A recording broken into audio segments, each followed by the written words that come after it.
ಸಕ್ಕರೆ ಕಾಯಿಲೆ ಅಂದರೆ ಏನು? ಕೆಲವು ಫ್ಯಾಮಿಲಿಗಳಿಗೆ ಸಕ್ಕರೆ ಕಾಯಿಲೆ ರನ್ ಆಗ್ತಾ ಇರ್ಬೋದು. ಸಕ್ಕರೆ ಕಾಯಿಲೆ ಯಾರಿಗೆ ಬೇಕಾದ್ರೂ ಯಾವ ಬೇಕಾದ್ರೂ ಶುರುವಾಗ್ಬೋದು.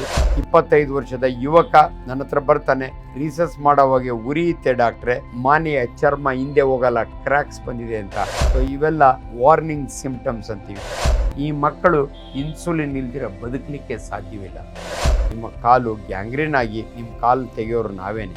ಡಯಾಬಿಟಿಸ್ ಕ್ಯೂರಬಲ್ ಡಿಸೀಸ್ ಅಲ್ಲ, it is not A disease, it's A disorder.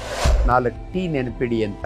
ಇನ್ನೆಲ್ಲೋ ಕೇರಳಗೆ ಹೋಗಿ ಅದೇನೋ ಕುಡಿದು ಬರ್ತೀನಿ, ಅವೆಲ್ಲ ಬಿಟ್ಟುಬಿಡಿ.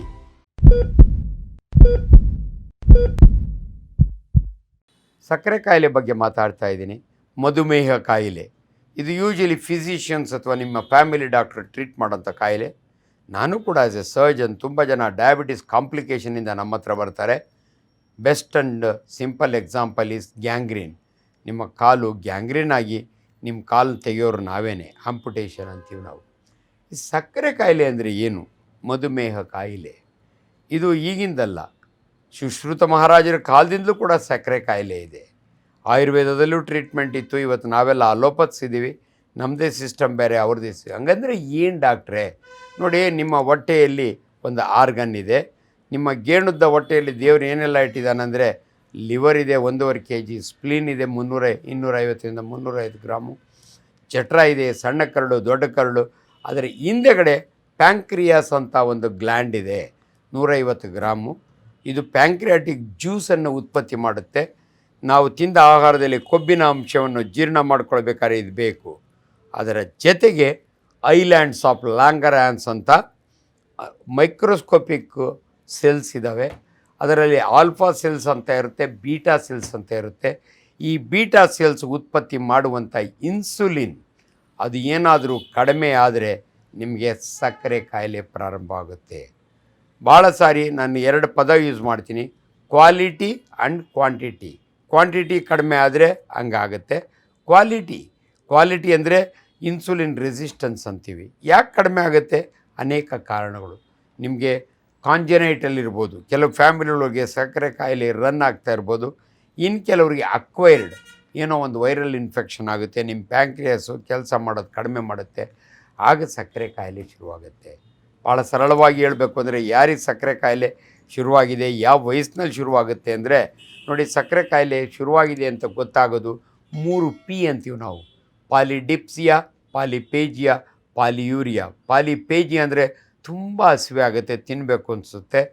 ಪಾಲಿಡಿಪ್ಸಿಯಾ ಅಂದರೆ ತುಂಬ ನೀರು ಕುಡಿಬೇಕು ಅನಿಸುತ್ತೆ. ಪಾಲಿಯೂರಿಯಾ ಅಂದರೆ ತುಂಬ ಸಾರಿ ರೀಸರ್ಚ್ ಮಾಡಿಸ್ಬೇಕು ಅನಿಸುತ್ತೆ. ಯಾವನೇ ಒಬ್ಬ ಮನುಷ್ಯ, ಹೆಂಗಸಾಗಲಿ ಗಂಡಸಾಗಲಿ, ತುಂಬ ತಿನ್ಕೊಂಡು ಸೌದೋಗ್ತಾ ಇದ್ದಾರೆ ಅಂದರೆ ಸಕ್ಕರೆ ಕಾಯಿಲೆ ಶುರುವಾಗಿರ್ಬೋದು ಅಂತ ವಾರ್ನಿಂಗ್. ಅದು ತಿಂದು ಯಾವಾಗಲೂ ದಪ್ಪ ಆಗಬೇಕು. ಸಣ್ಣ ಆಗ್ತಿದ್ದಾರೆ ಅಂದರೆ ಅದು ಡಯಾಬಿಟಿಸ್ ಮೆಲಿಟಸ್. ಅದು ಬಿಟ್ಟರೆ ಥೈರೋಟಾಕ್ಸಿಕೋಸಿಸು, ಅದು ಬಿಟ್ಟರೆ HIV, ಅದು ಬಿಟ್ಟರೆ ಕ್ಯಾನ್ಸರ್ ಕಾಯಿಲೆಗಳು.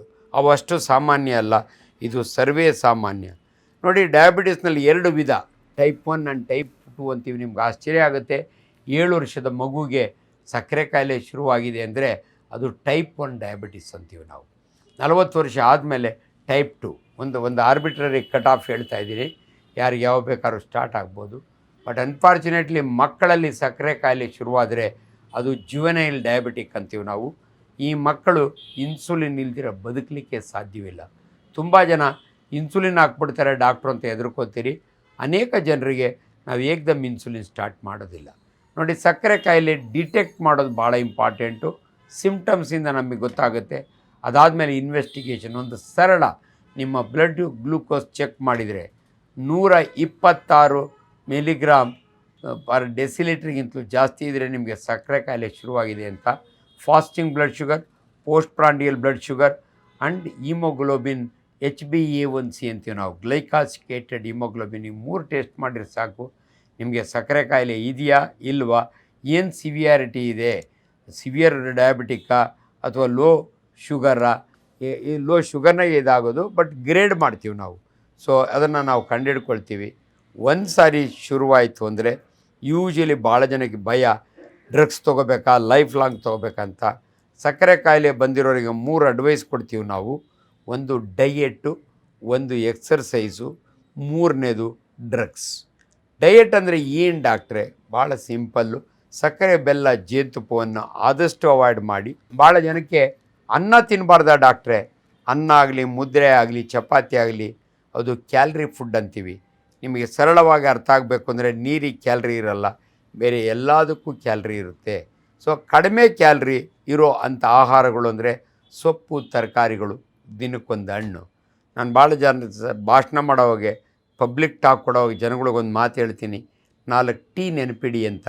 4 ಟೀ ಅಂದರೆ 4 ಟೀ ಕುಡಿಬೇಕಾ ಡಾಕ್ಟ್ರೆ? ಇಲ್ಲ ಕಣಪ್ಪ, 4 ಟೀ ಅಂದರೆ ತಟ್ಟೆ ತುಂಬ ತರಕಾರಿ ತಿನ್ನಿ. ಇದು ಭಾಳ ಸಿಂಪ್ಲೆಸ್ಟ್ ಫಾರ್ಮುಲಾ. ಇಷ್ಟು ದಪ್ಪ ಮುದ್ದೆ ಇದ್ದರೆ ಇಷ್ಟು ಸೊಪ್ಪು ತರಕಾರಿ, ಇಷ್ಟು ಅನ್ನ ಇದ್ದರೆ ಇಷ್ಟು ಸೊಪ್ಪು ತರಕಾರಿಗಳು, ಇಷ್ಟಗಲ ಚಪಾತಿ ಇದ್ದರೆ ಇಷ್ಟು ಸೊಪ್ಪು ತರಕಾರಿಗಳು. ಆದಷ್ಟು ಸಕ್ಕರೆ ಬೆಲ್ಲ. ತುಂಬ ಜನಕ್ಕೆ ಕನ್ಫ್ಯೂಷನ್, ಇಲ್ಲ ಡಾಕ್ಟ್ರೆ ನಾನು ಬೆಲ್ಲದ ಕಾಫಿ ಕುಡಿತೀನಿ, ಬೆಲ್ಲಕ್ಕೂ ಸಕ್ಕರೆಗೂ ವ್ಯತ್ಯಾಸ ಇಲ್ಲ, ಕ್ಯಾಲ್ರಿ ಸೇಮ್ ಇರುತ್ತೆ. ಬೆಲ್ಲದಲ್ಲಿ ಐರನ್ ಮತ್ತು ಕ್ಯಾಲ್ಶಿಯಮ್ ಇರೋದ್ರಿಂದ ಅದು ಒಳ್ಳೆಯದು ದೇಹಕ್ಕೆ, ಬೇರೆಯವ್ರಿಗೆ, ನಿಮಗಲ್ಲ. ಡಯಾಬಿಟಿಸ್ ಇರೋರಿಗೆ ಇವು 3 ಅವಾಯ್ಡ್ ಮಾಡಿ. ವಾಕ್ ಮಾಡಬೇಕು. ನೀವು ವಾಕ್ ಮಾಡೋದ್ರಿಂದ ನಿಮ್ಮ ರಕ್ತದಲ್ಲಿರ್ತಕ್ಕಂಥ ಸಕ್ಕರೆಯನ್ನು ಸೆಲ್ಲೊಳಕ್ಕೆ ಅಂದರೆ ಮಸಲ್ ಸೆಲ್ಗೆ ಯಾವುದೇ ಒಂದು ಜೀವ ಕಣದೊಳಕ್ಕೆ ಹೋಗಬೇಕಾದ್ರೆ ಎಕ್ಸಸೈಸ್ ಇರಬೇಕು. ಆದ್ದರಿಂದ ದಯವಿಟ್ಟು ವಾಕಿಂಗ್ ಮಾಡಿ ಅಂತ ಹೇಳ್ತೀವಿ. ಆಮೇಲೆ ಡ್ರಗ್ಸ್, ಆಂಟಿ ಡಯಾಬಿಟಿಕ್ ಡ್ರಗ್ಸ್ ಅಂತ ಇರ್ತವೆ, ಅದು ಗ್ಲೂಕೋಸ್ ರೆಡ್ಯೂಸಿಂಗ್ ಡ್ರಗ್ಸ್ ಇರ್ತವೆ. ಅದನ್ನೆಲ್ಲ ನಿಮ್ಮ ಫಿಸಿಷಿಯನ್ ನಿಮ್ಗೆ ಅಡ್ವೈಸ್ ಮಾಡ್ತಾರೆ. ಸೊ ಒನ್ಸ್ ನಿಮಗೆ ಡಯಾಬಿಟಿಸ್ ಗೊತ್ತಾದರೆ you have to consult your doctor. ನಾನೆಲ್ಲೋ ಕೇರಳಗೆ ಹೋಗಿ ಅದೇನೋ ಕುಡಿದು ಬರ್ತೀನಿ, ಅವೆಲ್ಲ ಬಿಟ್ಟುಬಿಡಿ. ನೀವು ಆಯುರ್ವೇದನೋ ಹೋಮಿಯೋಪತ್ತೋ, ಬಟ್ ಆ್ಯಕ್ಚುಲಿ ನಾನು ಐ ಆಮ್ ಅನ್ ಅಲೋಪತ್. ನಮ್ಮ ಸಿಸ್ಟಮ್ನ ಫಾಲೋ ಮಾಡಿದರೆ ನೀವು ಕರೆಕ್ಟಾಗಿ ಫಾಲೋ ಮಾಡಿ ಅಂತೀವಿ. ಇನ್ನು ಕೆಲವರು ಇಲ್ಲ ಡಾಕ್ಟ್ರೆ ನಾವು ಆಯುರ್ವೇದ, ಅದು ನಿಮಗೆ ಬಿಟ್ಟಿದ್ದು, ನಾನು ಕಾಮೆಂಟ್ ಮಾಡೋಕ್ಕೆ ಹೋಗಲ್ಲ. ಅದನ್ನು ಆಗಿಂದಾಗೆ ನೀವು ಮಾನಿಟ್ರ್ ಮಾಡಿಕೊಂಡ್ರೆ ನಿಮ್ಮ ಶುಗರ್ ಕಂಟ್ರೋಲ್ನಾಗಿದೆಯಾ ಇಲ್ಲ ಅಂತ ಗೊತ್ತಾಗುತ್ತೆ. ಸೊ ಸಕ್ಕರೆ ಕಾಯಿಲೆ ಯಾರಿಗೆ ಬೇಕಾದ್ರೂ ಬೇಕಾದ್ರೂ ಶುರುವಾಗ್ಬೋದು. ಇನ್ನು ಕೆಲವರು ನಿಮ್ಗೆ ಆಶ್ಚರ್ಯ ಆಗುತ್ತೆ, 25 ವರ್ಷದ ಯುವಕ ಸಾಫ್ಟ್ವೇರ್ ಇಂಜಿನಿಯರು ನನ್ನ ಹತ್ರ ಬರ್ತಾನೆ, ರೀಸರ್ಚ್ ಮಾಡೋವಾಗೆ ಉರಿಯುತ್ತೆ ಡಾಕ್ಟ್ರೆ, ಮಾನೆಯ ಚರ್ಮ ಹಿಂದೆ ಹೋಗಲ್ಲ, ಕ್ರ್ಯಾಕ್ಸ್ ಬಂದಿದೆ ಅಂತ. ಇಮ್ಮಿಡಿಯೇಟ್ಲಿ ಬ್ಲಡ್ ಶುಗರ್ ಚೆಕ್ ಮಾಡಿ ಅಂತೀನಿ, 420 ಇರುತ್ತೆ. ಸೊ ಇವೆಲ್ಲ ವಾರ್ನಿಂಗ್ ಸಿಮ್ಟಮ್ಸ್ ಅಂತೀವಿ. ಎಷ್ಟೋ ಹೆಣ್ಮಕ್ಳಿಗೆ ಚಿಕ್ಕ ವಯಸ್ಸು ತುಂಬ ವೈಟ್ ಡಿಸ್ಚಾರ್ಜ್ ಆಗುತ್ತೆ, ವಾಸನೆ ಇರುತ್ತೆ, ಪದೇ ಪದೇ ಯೂರಿನರಿ ಇನ್ಫೆಕ್ಷನ್ ಆಗುತ್ತೆ ಅಂದರೆ ಬ್ಲಡ್ ಶುಗರ್ ಚೆಕ್ ಮಾಡಿ ಅಂತೀವಿ. ಹಿಂಗೆ ನಾವು ಡಿಟೆಕ್ಟ್ ಮಾಡ್ತೀವಿ. ಇನ್ನು ಕೆಲವರು ಗಾಯನೇ ಒಣಗಲ್ಲ ಡಾಕ್ಟ್ರೆ, ಶುಗರ್ ಇರ್ಬೋದಾ ಅಂತ ಚೆಕ್ ಮಾಡ್ತೀವಿ. ಇವು ಸವ್ಕೊಂಡು ಹೋಗ್ತಿದ್ದಾರೆ ಡಾಕ್ಟ್ರೆ, ನಮ್ಮ ಹುಡುಗ ಯಾಕೋ ಏಳಿಗೆನೇ ಆಗ್ತಿಲ್ಲ, ಮತ್ತೆ ಸಕ್ಕರೆ ಕಾಯಿಲೆ ನೋಡ್ತೀವಿ. ಸೊ ಒಂದು ಸಾರಿ ಡಯಾಬಿಟಿಸ್ ಅಂತ ಗೊತ್ತಾದರೆ ಅದಕ್ಕೆ ಸೆಂಟ್ರ್ಗಳಿದ್ದಾವೆ, ಡಯಾಬಿಟಾಲಜಿಸ್ಟ್ ಅಂತೀವಿ ನಾವು. ಅವ್ರ ಹತ್ರ ಹೋದರೆ ಎಂಡೋಕ್ರೈನಾಲಜಿ ಡಿಪಾರ್ಟ್ಮೆಂಟ್ಗೆ ಅವರು ಸ್ಪೆಷಲಿಸ್ಟ್ ಡಾಕ್ಟರ್ಸ್ ಇರ್ತಾರೆ. ದಯವಿಟ್ಟು ಅವ್ರನ್ನ ಕನ್ಸಲ್ಟ್ ಮಾಡಿ. ನೀವೇ ಸೆಲ್ಫ್ ಮೆಡಿಕೇಷನ್ ಮಾಡಿಕೊಂಡು ನಿಮ್ಮ ಶುಗರು 500 600ಕ್ಕೆ ಹೋಗಿ ಡಯಾಬಿಟಿಸ್ ಕೋಮಾ ಆಗಿ ಬರಬೇಡಿ. ನಿಮಗೆ ಹೈಪೋಗ್ಲೈಸೆಮಿ ಅಂದ್ರೇನು, ಹೈಪರ್ಗ್ಲೈಸೆಮಿ ಅಂದ್ರೇನು, ಇವೆಲ್ಲವನ್ನು ಕೂಡ ನಿಮ್ಮ ವೈದ್ಯರು ಹೇಳ್ತಾರೆ. ಸೊ ಅದರಿಂದ ದಯವಿಟ್ಟು ನಿಮ್ಮ ಡಯಾಬಿಟಾಲಜಿಸ್ಟ್ನ ಕನ್ಸಲ್ಟ್ ಮಾಡಿ. ತುಂಬ ಜನ ನಾನು ಇಲ್ಲ ಡಾಕ್ಟ್ರೆ ನನಗೆ ಗಾಯಗಳು ವಾಸಿ ಆಗ್ತವೆ, ನನಗೇನು ಇಲ್ಲ ಅಂತ ಕಾಂಪ್ಲಿಕೇಶನ್ ಆದಾಗ ಬರ್ತೀರಿ.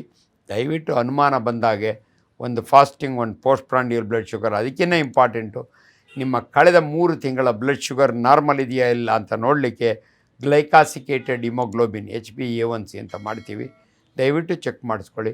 ಡಯಾಬಿಟಿಸ್ ಕ್ಯೂರಬಲ್ ಡಿಸೀಸ್ ಅಲ್ಲ, it is not A disease, it's A disorder, metabolic disorder. ನಿಮ್ಗೊಂದು ಸಾರಿ ಸಕ್ಕರೆ ಕಾಯಿಲೆ ಬಂದರೆ ಅದು ವಾಸಿಯಾಗಲ್ಲ, ಜೀವನ ಪರ್ಯಂತ ಇರುತ್ತೆ.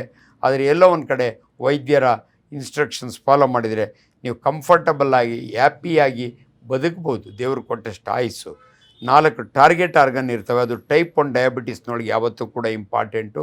ನೀವು ಸಕ್ಕರೆ ಕಾಯಿಲೆ ಚಿಕ್ಕ ವಯಸ್ಸಿನಲ್ಲಿ ಶುರುವಾದರೆ 4 ಟಾರ್ಗೆಟ್ ಆರ್ಗನ್ ಅಂದರೆ ಕಣ್ಣು, ನಿಮಗೆ ರೆಟಿನಾ ಹಾಳಾಗಿ ಬ್ಲೈಂಡ್ ಆಗ್ಬೋದು ಭಾಳ ಬೇಗ.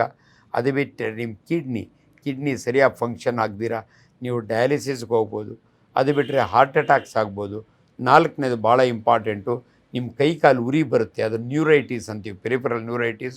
Some unfortunate peoples gangrene develop ಆಗಿ ಕಾಲು ತೆಗಿತೀವಿ, ಅದನ್ನು ಆಂಪುಟೇಷನ್ ಅಂತೀವಿ.